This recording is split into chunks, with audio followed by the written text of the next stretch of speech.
अस्सलाम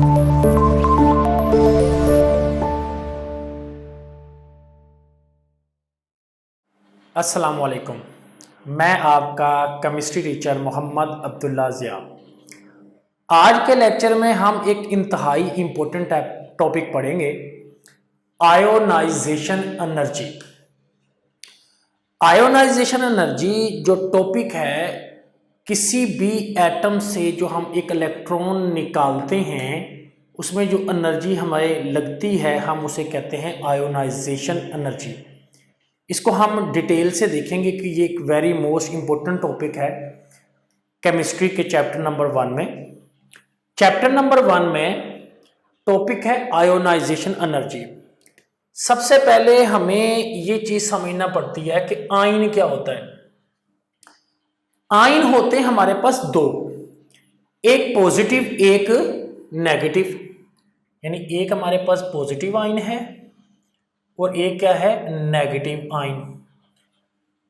तीसरा जो हम कहते हैं ना चार्ज, यानी लाइक न्यूट्रल मीन कोई चार्ज नहीं। तो चार्ज कितने हुए, दो, पॉजिटिव और नेगेटिव।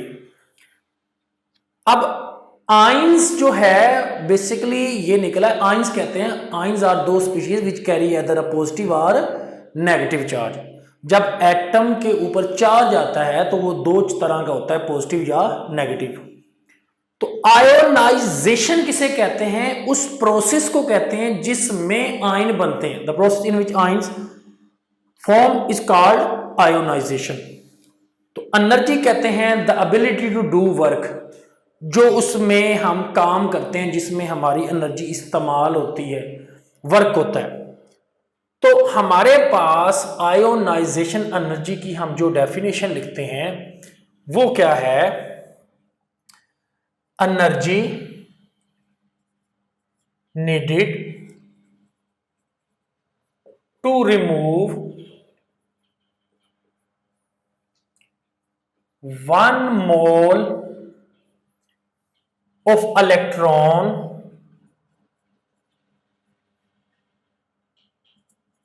each atom। हम 1 मोल इलेक्ट्रॉन निकालते हैं each atom in 1 mole atoms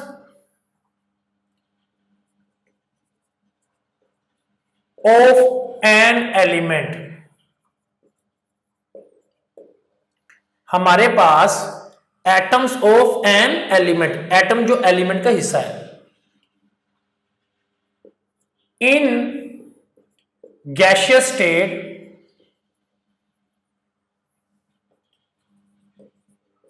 to form positive 1 ions, या आयन भी हो सकता है। अब ये हमारे पास जो कहता है कि एनर्जी जो जरूरत होती है to remove 1 mole of electron, कि एक इलेक्ट्रॉन को निकालने के लिए जो हमें एनर्जी चाहिए होती है। अब वो जो एनर्जी चाहिए निकालने के लिए कहां से, ईच एटम, उस एटम में से। और एटम कौन है, in a 1 mole of atom of an elements, जो कि एक एटम है जो एलिमेंट्स का हिस्सा है, इन द गैसियस स्टेट। अब गैसियस स्टेट हम इसलिए कहते हैं कि सॉलिड से इलेक्ट्रॉन निकालना, लिक्विड से या गैस से। तो हमारे लिए गैस में से इलेक्ट्रॉन निकालना इजियर है एज कंपेयर टू सॉलिड। तो एटम को जो है हम वहां से इलेक्ट्रॉन निकालने के लिए उसको कन्वर्ट करते हैं सबसे पहले गैस स्टेट में, फिर हम उसके इलेक्ट्रॉन निकाल सकते हैं। तो अब हमारे पास गैसियस स्टेट होगा to form a 1 positive ion. मिसाल के तौर पे ये देखें, हमारे पास एक एटम है कार्बन, उसके 6 इलेक्ट्रॉन है। तो इलेक्ट्रॉन भी 6 और प्रोटॉन भी 6। अब मैं इसके इलेक्ट्रॉन एक कम कर देता हूं तो ये हो जाते हैं 5 और प्रोटॉन हो जाते हैं 6। तो एटम के अंदर पॉजिटिव और नेगेटिव में पॉजिटिव की तादाद उसमें ज्यादा हो जाती है, तो उस पर चार्ज कौन सा आ जाता है, पॉजिटिव। इसी तरह इसमें से एक और इलेक्ट्रॉन निकालूंगा तो वो चार्ज और बढ़ जाएगा। जैसा कि मिसाल के तौर पे हमारे पास यहां पे एक एग्जाम्पल है, कैल्शियम है। तो कैल्शियम के अंदर से अगर मैं एक इलेक्ट्रॉन निकालता हूं तो इस पे 1 पॉजिटिव चार्ज आता है, तो इसकी एनर्जी होती है 590 किलो जॉल पर मोल। ये इसकी एनर्जी है। कब? जब हमने कैल्शियम में से एक इलेक्ट्रॉन निकाला। अब इसको इसके कहते हैं first ionisation energy. First ionisation energy, यानी कैल्शियम के एक इलेक्ट्रॉन निकाला तो उसकी कौन सी एनर्जी हुई? First ionisation energy. तो फर्स्ट आयोनाइजेशन एनर्जी की भी डेफिनेशन हम यही लिखेंगे कि एनर्जी जो रिक्वायर्ड होती है to remove 1 mole of electron each atom in 1 mole of atoms of an element in the gaseous state, जब वो गैसियस स्टेट में होते हैं, to form a 1 positive ion. तो अब ये जो कैल्शियम है ये बेटा एटम है। ये जो कैल्शियम है ना, इसको हम क्या कहेंगे? एटम, जो कि एलिमेंट का हिस्सा है। ये जो कैल्शियम है ये हमारे पास क्या है? आयन, ये पॉजिटिव आयन बन गया।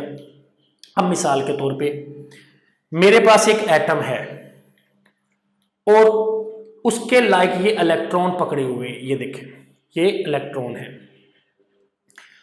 अब इसको उसने ताकत से पकड़ा हुआ है। एटम का जो न्यूक्लियस है वो अपने आउटर मोस्ट शेल को अट्रैक्ट करता है, पकड़ के रखता है। अगर हम अपनी ताकत लगा के इसको खींचते हैं और निकाल देते हैं, अब ये एक इलेक्ट्रॉन निकल गया, this is called first ionisation energy. अब इसके पास कितने रह गए? 2 इलेक्ट्रॉन, तो ये उसको ज्यादा ताकत से खींचेगा।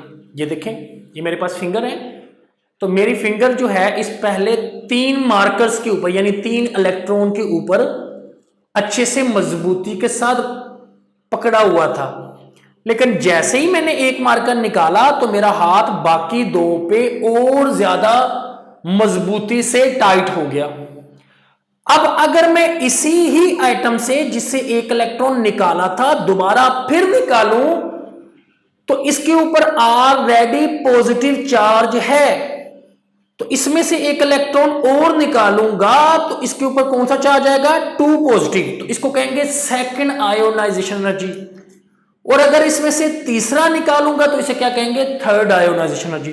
जैसा कि ये एक एटम है ए, इसमें से हम अगर एक इलेक्ट्रॉन निकालते हैं तो ये बन जाएगा 1 पॉजिटिव, तो ये एक इलेक्ट्रॉन निकाल लिया तो ये बन गया आयन, इसे मोनो पॉजिटिव भी कहते हैं। अब अगर इसी एक पॉजिटिव से एक इलेक्ट्रॉन और निकाल लिया जाए तो ये बन जाएगा 2 पॉजिटिव, सेकेंड आयोनाइजेशन एनर्जी। अब आपके बोर्ड में एक सवाल आता है कि why second ionization energy is more than first. Second ionization energy first ionisation energy से ज्यादा क्यों होती है? तो पहले तो हमने फर्स्ट आयोनाइजेशन एनर्जी को लिखा कि वो इतनी होती है जैसे कैल्शियम में से एक इलेक्ट्रॉन निकला। अब जिस कैल्शियम में से एक इलेक्ट्रॉन निकल चुका है इसी में से ही दूसरा निकालो। जैसे कि ये देखें, कैल्शियम पॉजिटिव 1, इसमें से एक और इलेक्ट्रॉन निकालेंगे तो ये बन जाएगा कैल्शियम 2 पॉजिटिव, और इसकी एनर्जी है हमारे पास 1150 किलो जूल पर मोल। This is called second ionization energy. इसको हम कहते हैं सेकेंड आयोनाइजेशन एनर्जी। तो हम सेकेंड आयोनाइजेशन एनर्जी की डेफिनेशन देखते हैं कि if the second electron is removed from each ion, कि जिस एटम में से पहले इलेक्ट्रॉन निकाला था ना उसी में से ही दोबारा इलेक्ट्रॉन अगर निकालोगे, पहले वो एटम था तो उसमें से इलेक्ट्रॉन निकाला तो वो आयन बना, अब उसी आयन से एक और इलेक्ट्रॉन निकालोगे तो वो क्या कहलाएगा, सेकेंड आयोनाइजेशन एनर्जी। तो अब वो आयन में से हम निकाल रहे हैं, तो if second electron is removed, second electron उससे निकाल रहे हैं जिससे ऑलरेडी पहले एक निकल चुका है, फ्रॉम ईच आयन, उस आयन से, इन a 1 mole of gaseous 1 positive ion, तो उस 1 पॉजिटिव आयन से निकालेंगे, is called second ionization energy. तो हम इसको कहेंगे सेकेंड आयोनाइजेशन एनर्जी और उसकी वैल्यू ये है। तो क्यों होती है जी सेकेंड आयोनाइजेशन एनर्जी फर्स्ट से ज्यादा? तो वो ये कहता है, इसका आंसर ये है कि when we remove 1 electron from atom, जब एक एटम से हम एक इलेक्ट्रॉन निकाल लेते हैं, remaining electron are more attracted toward the nucleus, बाकी इलेक्ट्रॉन न्यूक्लियस की ज्यादा गिरफ्त में आ जाते हैं, so difficult to remove the electron, उन इलेक्ट्रॉन को निकालना मुश्किल होता है, रिक्वायर्ड मोर एनर्जी, एनर्जी ज्यादा चाहिए होती है। तो कैल्शियम के भी केस में इसके पास एक इलेक्ट्रॉन निकला तो बाकी इलेक्ट्रॉन पे उसकी ताकत ज्यादा होगी, तो उसको इलेक्ट्रॉन को निकालने के लिए हमें ज्यादा पावरफुल एनर्जी चाहिए थी।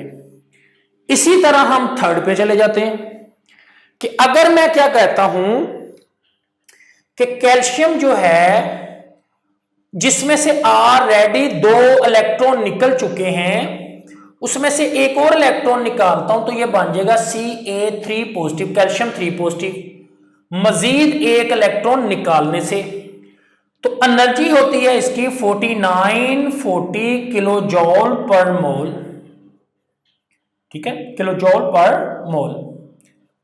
अब हमारे पास इसको कहते हैं removal of third electron from each ion in 1 mole of gases 2 positive ion is corresponding to third ionization energy.